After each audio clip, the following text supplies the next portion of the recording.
4.5 साल में आपने बिजली का कारखाने का नाम नहीं रट पाए। और जो लोग 3/4 की बात कर रहे थे, सच्चाई है कि वो 3 और 4 सीट की बात कर रहे हैं। हमारे मुख्यमंत्री पहले ही गोरखपुर चले गए। बताओ आज की महंगाई में कहां किसानों की आय दोगुनी हो गई। उन्होंने जब बोरी देखा होगा तो 5 किलो की चोरी हो गई उसमें। और जिस कंपनी का पेट्रोल डीजल है, इनके गलत फैसलों की वजह से 600% मुनाफा कमा रहे हैं। एक एक नौजवान को लाठी मारी गई, अपमानित हुए। ये भारतीय जनता पार्टी जो ठोकर राज चला रही, जो मुकदमों से डरा रही है। जैसे ही स्वामी प्रसाद मौर्य जी हमारे साथ आए, पता नहीं किस जमाने का वारंट इशू कर दिया। ये लेटरल जो गिनती है, लेटरल जो एंट्री है, उस पर भारतीय जनता पार्टी नहीं बात करती। लेकिन ये पत्रकार साथी सब अपने साथ आ गए हैं। अब कोई खिलाफ नहीं है। ये वर्चुअल और डिजिटल चलेंगे तो हम समाजवादी लोग डिजिटल, वर्चुअल और फिजिकल भी चलेंगे, घर घर गांव गांव जाएंगे। किसी ने नहीं सोचा था कि मौर्य जी अपनी पूरी टीम के साथ आ जाएंगे। अभी तक तो स्टूल मिलता था किसी को, वो स्टूल वाले का क्या होगा। हमें दुख है इस बात का। एक बहुत अच्छे पत्रकार थे जिन्हें हमने अचानक खो दिया।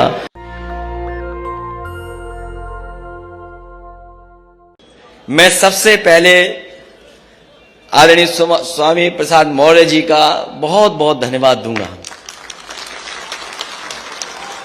जैसा कि उन्होंने अपनी बात में कहा कि जिस तरह वो चल देते हैं, सरकार उन्हीं की बन जाती है। और इस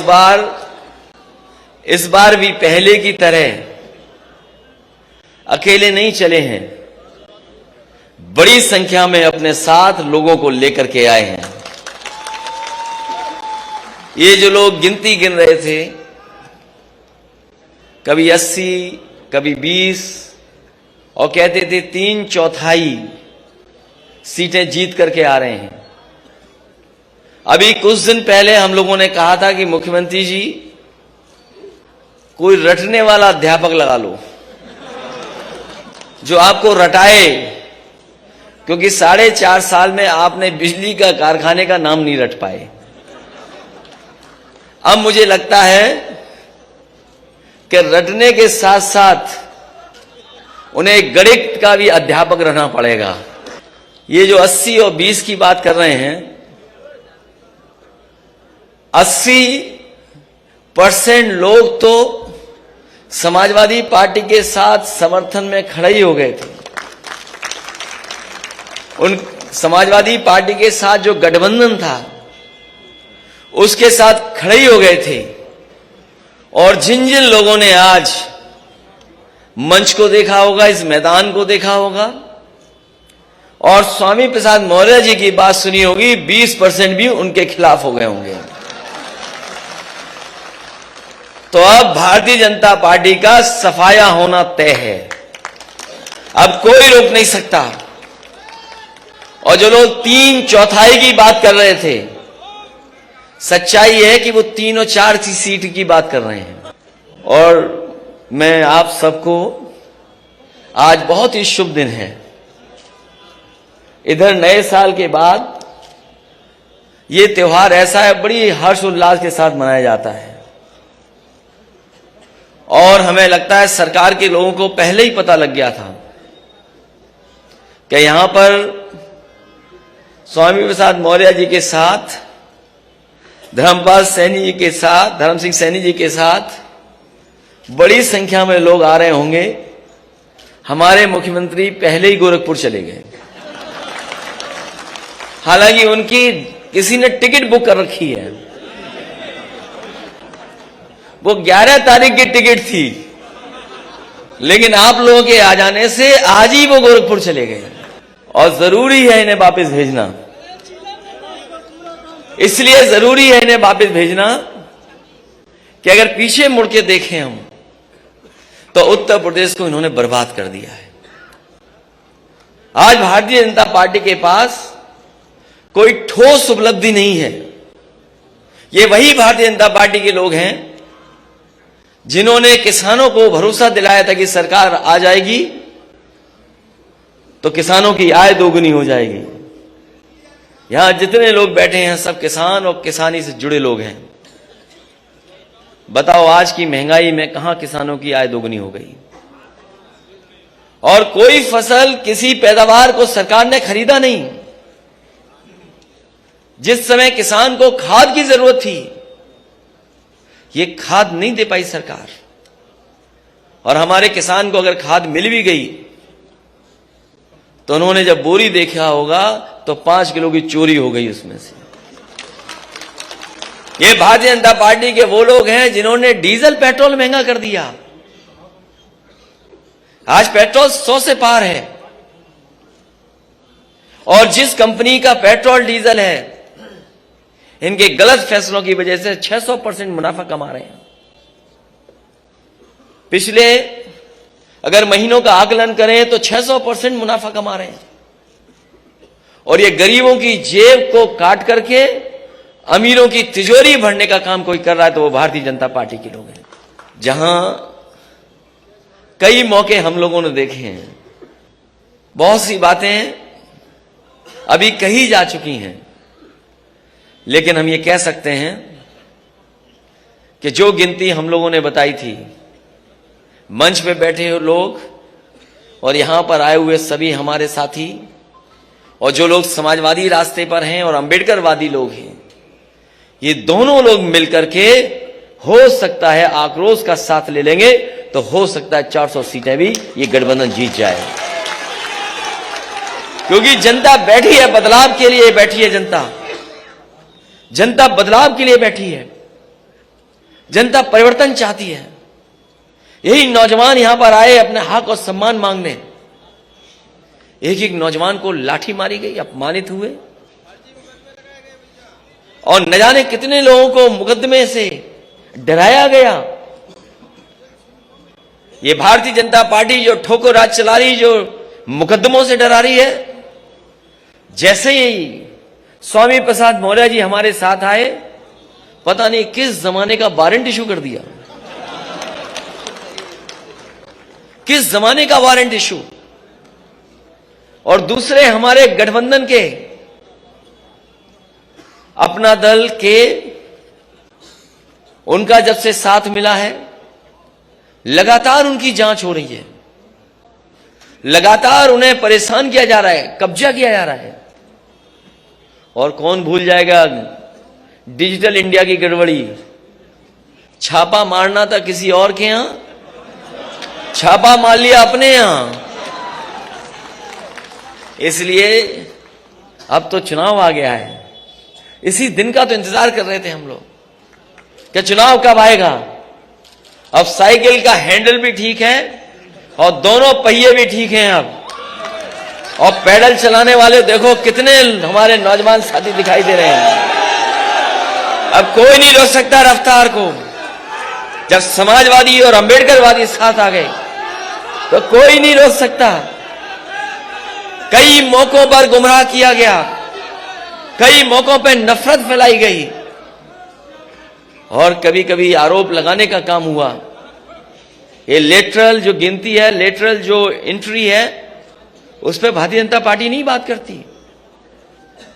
न केवल आउटसोर्स, तमाम ऐसे फैसले जो कभी सोचा नहीं था, वो फैसले भारतीय जनता पार्टी ने लिए हैं। कई बार लोग कहते हैं ये सेमीफाइनल है। मैं आपसे कहना चाहता हूं ये सेमीफाइनल चुनाव नहीं है। ये सेमीफाइनल चुनाव नहीं है, यही फाइनल चुनाव है। यही फाइनल चुनाव है। हमने आपने देखा है कि अगर बच्चा कमजोर हो पढ़ाई में तो पूरे घर परिवार के लोग लग जाते हैं पढ़ाने में और रटाने में, और कभी कभी उसका सहयोग करने में। परीक्षा देने जाए तो उसमें भी सहयोग के लिए कभी कभी परिवार के लोग जाते हैं। ये जो उत्तर प्रदेश के बाबा मुख्यमंत्री हैं, फेल हो चुके हैं। कितने भी दिल्ली वाले आए, अब ये पास होने वाले नहीं है, क्योंकि जनता ने मन बना लिया है इनका सुपड़ा साफ होगा। और इस बार तो ऐसा बीजेपी वाले हेड विकेट हुए कि हमारे तमाम नेताओं की स्ट्रेटजी नहीं समझ पाए। वो स्ट्रेटजी नहीं समझ पाए। अगर स्ट्रेटजी समझ गए होते तो पता नहीं क्या करते वो लोग। न जाने कौन से डैमेज कंट्रोल में लग जाते। और हमें खुशी ये है कि इस बार पत्रकार साथियों को भी नहीं पता लगा, लेकिन ये पत्रकार साथी सब अपने साथ आ गए हैं। अब कोई खिलाफ नहीं है, कोई खिलाफ नहीं है, सब चल रहा है आजकल, तो सब साथ हैं अपने। और न केवल हम लोग हटाना चाहते हैं, ये लोग भी हटाना चाहते हैं। इसलिए इस मौके पर मैं एक एक कार्यकर्ता को बधाई देना चाहता हूं, एक एक नेता का धन्यवाद देना चाहता हूं। यहां बहुत सारे लोग हैं जो कई दिनों से मैं देख रहा हूं, और मैं जानता हूं कि बहुत संख्या में लोग हैं, लेकिन मैं ये भी जानता हूं कि ये वो लोग हैं जो जब जाएंगे अपने गांव और अपने मोहल्ले में तो साइकिल को नहीं भूलेंगे और साइकिल की रफ्तार को बढ़ाने का काम करेंगे। ऐसा किसी ने सोचा नहीं था कि चुनाव ऐसा भी होगा, किसी ने सोचा नहीं था कि चुनाव ऐसा भी होगा। ये जो वर्चुअल नाम आ गया कि वर्चुअल रैली होंगी, डिजिटल प्लेटफॉर्म से हम लोग अपनी बात कहेंगे, ये सही है कि वर्चुअल और डिजिटल में भी हम लोग जानते हैं चीजें, लेकिन जो ताकत हमारे कार्यकर्ताओं में फिजिकल है उसका कोई मुकाबला नहीं कर सकता। ये वर्चुअल और डिजिटल चलेंगे तो हम समाजवादी लोग डिजिटल, वर्चुअल और फिजिकल भी चलेंगे, घर घर गांव गांव जाएंगे, क्योंकि ऐसा चुनाव नहीं देखा किसी ने। कोई सोच सकता था कि पाबंदी लग जाएगी? बताओ, कोई सोचा था कि पाबंदी लग जाएगी? हम लोग इलेक्शन कमीशन के जो जो नियम है उनका पालन करेंगे, जो जो गाइडलाइंस है उनका पालन करेंगे, लेकिन इस भारतीय जनता पार्टी का हम लोग मौके पर फिजिकल मुकाबला करेंगे। यही ताकत है। इसलिए मैं कहता हूं ये चुनाव फाइनल है।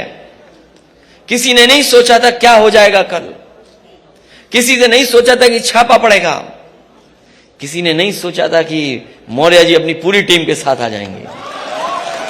इन्होंने मनोबल बढ़ाने का काम किया, उत्साह बढ़ाने का काम किया है, और ये गिनती में बड़ी संख्या में लोग हैं। अभी तक तो स्टूल मिलता था किसी को, वो स्टूल वाले का क्या होगा? अब मुझे तो पता नहीं स्टूल वाले का क्या होगा। इसलिए जो 11 तारीख को जाना था जिन्हें, वो आज ही चले गए मौर्य जी के डर से। मैं एक एक विधायक, एक एक पूर्व विधायक, एक एक मंत्री का धन्यवाद देता हूं, बधाई देता हूं। कई मौकों पर मैं मिला भी हूं, आए हुए कार्यकर्ताओं का भी बहुत स्वागत करता हूं। आज समाजवादी पार्टी के कार्यालय में आए बड़ी संख्या में समाजवादी नेता कार्यकर्ता हमें दिखाई दे रहे हैं, हम उनका भी धन्यवाद देते हैं। जहां मकर संक्रांति की मैं शुभकामनाएं देता हूं, बधाई देता हूं, वही एक दुखद घटना घटी है। एक बहुत ही वरिष्ठ पत्रकार और एक बहुत ही सुलझे पत्रकार, एक बहुत ही वरिष्ठ पत्रकार और एक बहुत सुलझे हुए पत्रकार, वो आज हमारे बीच में नहीं है। जब कभी भी वो अपनी बात को रखते थे या घटना के बारे में जानकारी देते थे, शायद ही देश में कम ऐसे पत्रकार होंगे जो इतने सलीके के साथ बातें रखते थे। जहां उन्हें उर्दू के बारे में जानकारी थी, हिंदी में भी वो जानकार थे, और किस शेर को किन परिस्थितियों में किस समय पर कहा जाए, शायद वो हुनर ऐसे ही पत्रकार के साथ था। आज कमाल खान हमारे बीच नहीं है, हमें दुख है इस बात का। एक बहुत अच्छे पत्रकार थे जिन्हें हमने अचानक खो दिया। हम सब उनके परिवार के साथ इस दुख की घड़ी में हैं, और भगवान से प्रार्थना करते हैं कि इस दुख को सहने की शक्ति पूरे परिवार को, उनके सहयोगी साथियों को दे। आप सबका बहुत बहुत धन्यवाद, और हमारे आए हुए सभी नेताओं का बहुत बहुत स्वागत करता हूं। नेशनल दस्तक की आपसे गुजारिश है कि अगर इसको बचाना चाहते हैं तो नेशनल दस्तक को सब्सक्राइब करने के लिए रेड कलर के सब्सक्राइब बटन को दबाएं, फिर बेल आइकन की घंटी दबाएं। नेशनल दस्तक को बचाने के लिए बहुत जरूरी है कि हर खबर को शेयर करें, लाइक करें, कमेंट जरूर करें।